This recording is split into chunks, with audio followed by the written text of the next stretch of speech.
আসসালামু আলাইকুম, সবাইকে কেমন আছেন? সবাই আশা করি ভালো আছেন। আমি এর আগে আমাদের গ্রামের বিশ্বকাপ উপলক্ষে যে বিশ্বকাপের আবহাওয়া, বিশ্বকাপের যে উত্তেজনা, সেই বিষয়ে একটা ভিডিও দিয়েছিলাম, যেখানে আমাদের ব্রাজিল সমর্থক, স্পেশালি কারণ আমাদের গ্রামের ব্রাজিল সমর্থক বেশি, সেই কারণে আমাদের গ্রামের ব্রাজিলের পতাকাও বেশি।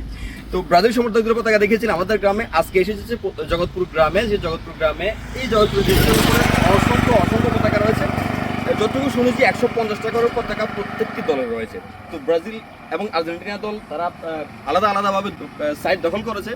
ডান পাশে দেখতে পাচ্ছেন আর্জেন্টিনা সমর্থকদের পতাকা এবং বাঁ পাশে দেখতে পাচ্ছেন ব্রাজিল সমর্থকদের পতাকা। এবং যদি আমি স্পেশালি দেখাই, Bangladeshi flag leading from the front, যেখানে হৃদয়ে বাংলাদেশ, আমরা প্রথমে হৃদয়ে বাংলাদেশকে ধারণ করি এবং সেখান থেকে শুরু হয় বাইরের দেশগুলোর সমর্থন। তো ব্রাজিল সমর্থকদের সাইডে আমরা সবচেয়ে উপরে দেখতে পাচ্ছি বড় যে ফ্ল্যাগটি, সেটি হচ্ছে আর্জেন্টিনার ফ্ল্যাগ ব্রাজিল সমর্থকদের সাইডে। এবং আর্জেন্টিনা সমর্থকদের সাইডে এই পাশে দেখতে পাচ্ছেন সবচেয়ে বড় যে পতাকাটি এবং সবচেয়ে উপর যে পতাকাটি, সেটি হচ্ছে ব্রাজিল সমর্থকদের পতাকা।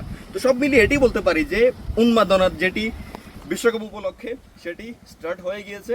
এখনো পর্যন্ত আরও 3 দিন বাকি আছে বিশ্বকাপের, তার আগেই। তো সবাই সবার জায়গা থেকে বিশ্বকাপকে উপভোগ করুন, আমরা উপভোগ করতেছি। এভাবেই আপনাদের মক করুন একে অপরকে, এটি অবশ্যই বিশ্বকাপের সৌন্দর্য। একই সাথে এই যে বিশ্ব পতাকা নিয়ে যে উদযাপন, পতাকা নিয়ে যে উদ্দীপনা, সেটিও আসলে একটা উন্মাদনা বিশ্বকাপ উপলক্ষে। সবাই ভালো থাকবেন। আসসালামু আলাইকুম।